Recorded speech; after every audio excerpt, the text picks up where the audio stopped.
Hi అండి, welcome to crazy recipes. నేను మీ మాదిరిని.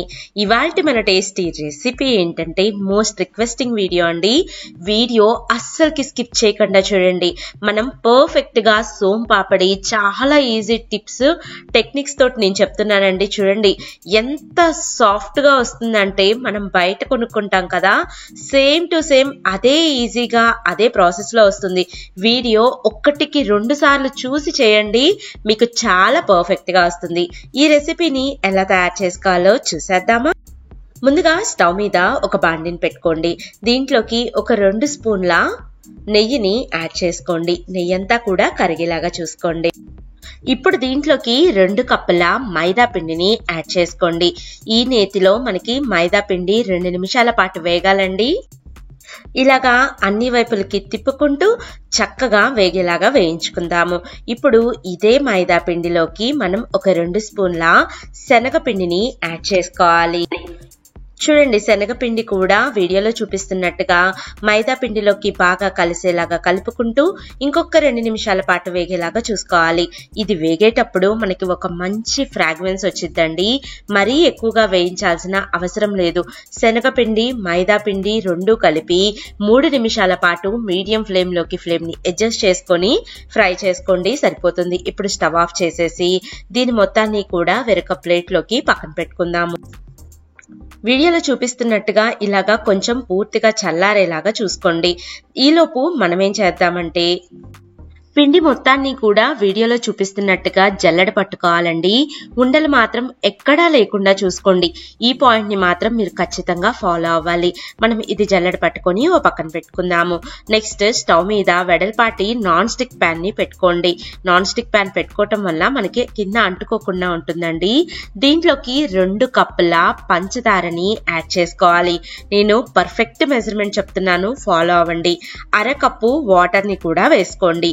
ఇప్పుడు మనం ఈ పాకం తయారు చేసుకునే విధానం చాలా ఇంపార్టెంట్ అండి. ఇక్కడ మీరు ఒక్క స్టెప్ కూడా మిస్ అవ్వకుండా చూడండి. మనకి రెసిపీ అంతా కూడా ఇక్కడే మనకి క్వాలిటీగా వస్తుంది, అలాగే సూపర్ ఫైన్ గా వస్తుంది. ఇలాగా మొత్తం అంతా కూడా కలుపుకున్నాక కొంచెం ఇలాగా ఒక అరచెక్క నిమ్మకాయ రసాన్ని పిండుకోండి. ఇలాగ పిండటం వల్ల క్రిస్టల్స్ అనేవి ఫామ్ అవ్వకుండా ఉంటాయి. అంటే పంచదార రాళ్లగా అవ్వకుండా మనకి చక్కగా కరుగుతుంది. ఇలాగా మొత్తాన్ని కూడా కరగపెట్టుకుందాము. మనం పాకు ఎంత పర్ఫెక్ట్ గా అయితే తీస్తామో అంత పర్ఫెక్ట్ గా మనకి ఈ రెసిపీ వస్తుందండి. మీకు జస్ట్ చూపించడానికే చూపిస్తున్నాను చూడండి. ఒక బౌల్లోకి నీళ్ళని తీసుకోండి. ఇలాగా మనకి కొంచెం కరిగాక చూపిస్తున్నాను చూడండి. అస్సలకి మనం పాకం అనేది పట్టలేదు, ఇలాగా వాటర్ లోకి కలిసిపోయింది, అంటే మనకి పాకం రాలేదు. మళ్ళీ నేను మీకు ఎలాంటి పాకం వస్తే పర్ఫెక్ట్ గా వచ్చిందో చూపిస్తాను. కలర్ కూడా అబ్జర్వ్ చేస్తూ ఉండండి, అప్పుడే మీకు బాగా తెలుస్తుంది. ఇలాగా మొత్తం అంతా కూడా మధ్య మధ్యలో తిప్పుతూనే ఉండండి, అప్పుడే మనకి కలర్ కూడా అడ్జస్ట్ చేసుకుంటూ చూసుకుంటూ ఉండొచ్చు. చూడండి, ఇందాకటి కన్నా మనం పాకం అనేది కొంచెం దగ్గర పడింది. మళ్ళీ ఇంకొకసారి మనం చెక్ చేసుకోవాలండి, కానీ కలర్ అనేది చేంజ్ అవ్వలేదు. అయినా కూడా మనం చూసుకోవాలి. ఇలాగ నీళ్ళల్లోకి మళ్ళీ కొంచెం లిక్విడ్ ని యాడ్ చేసుకోండి. చూడండి, మనకి ఉండ అయితే పడిపోయింది, కానీ అన్ని వైపులకి తిరుగుతుంది. మరీ సాఫ్ట్ గా ఉంది ఈ ఉండ. మళ్ళీ ఇంకొక 2 నుంచి 3 నిమిషాల పాటు మళ్ళీ మనం మరగనిద్దాము ఈ పాకాన్ని. ఇప్పుడు మనం కంటిన్యూస్ గా తిప్పుతున్నప్పుడు లైట్ హనీ కలర్ లోకి చేంజ్ అయింది. చూడండి, ఈ కలర్ అనేది చాలా ఇంపార్టెంట్ అండి. ఇలాగ రాగానే మీరు వెంటనే పాకుని చెక్ చేసేయండి, మీకు పర్ఫెక్ట్ గా వస్తుంది. కొంచెం పాకాన్ని తీసుకొని నీళ్ళల్లోకి యాడ్ చేయండి. నీళ్ళల్లోకి యాడ్ చేసి మనం ఇలాగా దగ్గరికి అంటే కొంచెం గట్టిగానే ఫామ్ అవుతుంది. చూడండి, ఇలాగా మనకి కలర్ కూడా చేంజ్ అయిపోయింది. చూడండి, లైట్ హనీ కలర్ లోకి వచ్చింది. ఇప్పుడు నేను చూపిస్తాను చూడండి, మనం ఇలాగా సాగతీస్తుంటే మనకి లేయర్స్ అనేవి వస్తున్నాయి. ఇది పర్ఫెక్ట్ పాకం. వెంటనే మీరు స్టవ్ ఆఫ్ చేసేసేయండి. 1కి 2 సార్లు మీరు పాకాన్ని చెక్ చేసుకోండి. చూడండి, మనకి కలర్ కూడా లైట్ హనీ కలర్ వచ్చేసింది. వెంటనే స్టవ్ ఆఫ్ చేసేసి దీని మొత్తాన్ని కూడా కొంచెం పాకు గట్టి పడేలాగా చూసుకోవాలి. అంటే స్టవ్ మీద ఉంచకూడదండి, ఇలాగా కింద పెట్టేసుకోవాలి. మీరు దాన్ని అలాగే వదిలేయకూడదు, ఇంకొకటి ఫ్యాన్ కింద కూడా పెట్టకూడదండి. వీడియోలో చూపిస్తున్నట్టుగా ఇలాగా కంటిన్యూస్ గా ఈ పాకాన్ని ఒక గెరిటతో తిప్పుతూ ఉండండి. చూడండి, మనం గెరిటతో తిప్పుతూ ఉండంగానే మనకి ఇదంతా కూడా తిక్కుగా అయిపోతూ ఉంటుంది. నేను వీడియోలో చూపిస్తున్నాను చూడండి, ఇలాగ మనం తిప్పుకుంటూ ఉండంగానే మనకి ఇది గట్టిగా అవుతుంది. ఇప్పుడు చూపిస్తున్నాను చూడండి ఎంత తిక్కుగా అయిందో మనకి ఈ పాకం. మీకు అర్థం కావాలి చూడండి. ఇప్పుడు మనం దీన్ని తయారు చేసుకోవటానికి కూడా ఈజీ టెక్నిక్ చెప్తానండి. ఇక్కడ నేను ఆడి ఎకోబేక్ ఫుడ్ పేపర్ ని తీసుకున్నాను. ఇక్కడ ఫుడ్ పేపర్ ని వాడటం వలన మనకి ఈ సోంపాపిడి అనేది ఈజీగా తయారు చేసుకోవచ్చు.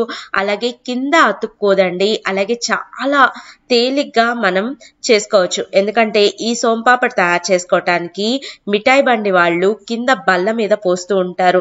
మన ఇంట్లో అలాంటి ప్లెయిన్ బల్లలు ఉండవు. అందుకని చెప్పని ఇక్కడ మనం ఇలాగా ఫుడ్ పేపర్ ని వాడితే మనకి చక్కగా మనకి కింద అనేది పోకుండా ఉంటుంది.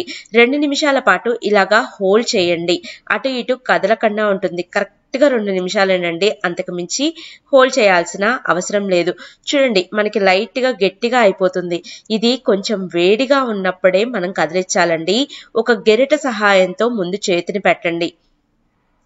ముందుగా మీరు చెయ్యి పెట్టద్దండి, చాలా వేడిగా ఉంటుంది, ఈ పాకం అంటుకుపోతుంది. ఇలాగా మనం అటు ఇటు ఇలాగ కదిలిస్తూ ఉంటే మనకి చక్కగా కొంచెం చల్లగా అయిపోతూ ఉంటుంది. చూడండి, కింద అంటుకోకుండా మనకి అంతా కూడా ఎంత ఈజీగా వస్తుందో. మనకి పేపర్ కి కూడా ఏమీ అంటుకోదండి. ఈ పేపర్ ని మనం రీయూజ్ కూడా చేసుకోవచ్చు. ఇంకొకటి ఏంటంటే ఇది ఎన్విరాన్మెంట్ ఫ్రెండ్లీ, అలాగే రీయూజబుల్ చేసుకోవచ్చు. మనకి ఎలాంటి కెమికల్స్ కూడా దీంట్లో ఉండవు. ఇలాగా కొంచెం చల్లగా అయ్యాక దీన్ని లైట్ గా ప్రెస్ చేస్తూ మనం అన్ని వైపులకి తిప్పుకుందాము. ఈ పేపర్ కావాలంటే నేను కింద డిస్క్రిప్షన్ బాక్స్ లో లింక్ ఇస్తాను, ఒకసారి చెక్ చేయండి. ఈ సోంపాపిడి తయారు చేసే ఫీలింగ్ కూడా చాలా బాగుంటుందండి. ఒక్కసారి తయారు చేస్తే మళ్ళీ మళ్ళీ మీరు ఇంట్లో ఫ్రీగా ఉన్నప్పుడు మీరే తయారు చేసుకొని తినాలి అనుకుంటారు. చూడండి, మనకి పాకం అంతా కూడా ఎంత సాఫ్ట్ గా ఉందో. మనం ఎటైతే ప్రెస్ చేస్తామో అటు తిరుగుతూ ఉంటుంది. ఇప్పుడు ఇలాగ లైట్ గా ప్రెస్ చేసుకున్నాక ఒక 2 నుంచి 3 నిమిషాల పాటు ఇప్పుడు చేతిలోకి ఈ పాకాన్ని మీరు ఉన్న మొత్తాన్ని కూడా తీసేసుకోండి. ఇలాగా ఉండని తీసుకున్నాక చూడండి, కంటిన్యూస్ గా ఒక ఎడ్జ్ నుంచి ఇంకొక ఎడ్జ్ కి మీరు ఇలాగ ఫోల్డ్ చేస్తూ ఉండండి. ఇలాగా కొంచెం వేడిగా ఉన్నప్పుడే మనం తయారు చేసుకోవాలి.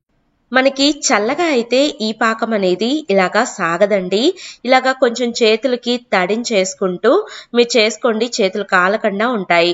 ఇలాగా ఒకదాని మీద ఒకటి లేయర్స్ పెడుతూ ఉండటం వల్ల మనకి హండ్రెడ్స్ ఆఫ్ లేయర్స్ వస్తాయండి. అలాగే మీరు గమనించినట్లయితే మనం సాగే కొద్దీ ఇది లేత బంగారు రంగులోకి మారుతూ ఉంటుంది. కలర్ అనేది చేంజ్ అవుతూ ఉంటుందండి. చూడండి, ఇలాగ కంటిన్యూస్ గా మనం ఇలాగ ఫోల్డ్ చేస్తూనే ఉండాలి. కొంచెం వేడిగా ఉన్నా కానీ పాకం మరీ గట్టిగా ఉంటే మీకు ఇంత సాఫ్ట్ గా తీయటానికి రాదండి. అందుకే పాకాన్ని మీరు 1-2 సార్లు వీడియోలో చెక్ చేసి తర్వాతే ఇలాగ చేసుకోండి. ఇలాగా కంటిన్యూస్ గా ఒక 3 to 4 minutes అనేది మీరు చేయాలండి. చూడండి, వీడియోలో చూపిస్తున్నట్టుగా ఈ కలర్ లోకి చేంజ్ అవ్వగానే మనకి డార్క్ హనీ కలర్ ఉంది కదా, అలాంటిది లేత బంగారు రంగులోకి వచ్చింది. చూడండి, ఈ కలర్ లోకి మనకి చేంజ్ అయిన తర్వాత ముందుగా మనం జల్లెడ పట్టుకున్న ఈ మైదా పిండి శనగపిండి మిశ్రమం ఉంది కదా, ఆ మిశ్రమంలోకి మనం దీన్ని కొంచెం అప్లై చేస్తూ మనం దీన్ని సోంపాపిడిని తయారు చేసుకోవాలి. ఇప్పుడు చూడండి ఎలా చేస్తాను.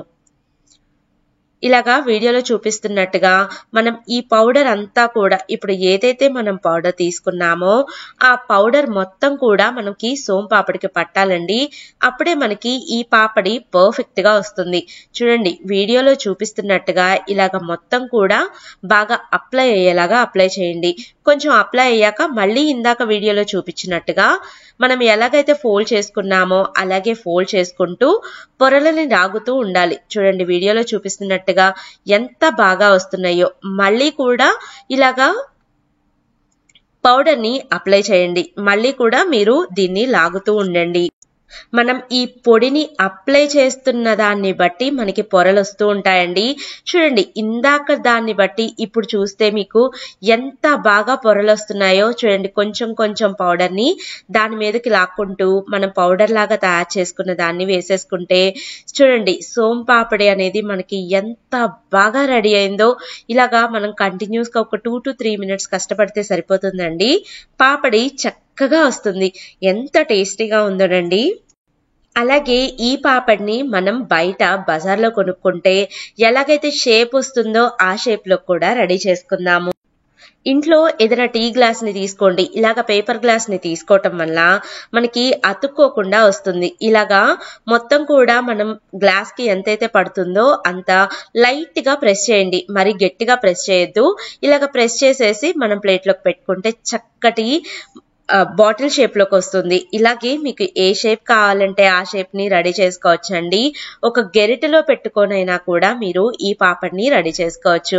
ఇలాగే మనకి ఎన్ని పాపళ్ళు కావాలంటే అన్ని పాపళ్ళని కూడా ఒకటేసారి రెడీ చేసుకుందాం. పైన కొన్ని పిస్తా పప్పు, బాదము, అలాగే కుంకుమ పువ్వుతో డెకరేట్ చేసుకుంటే సూపర్గా ఉంటుంది.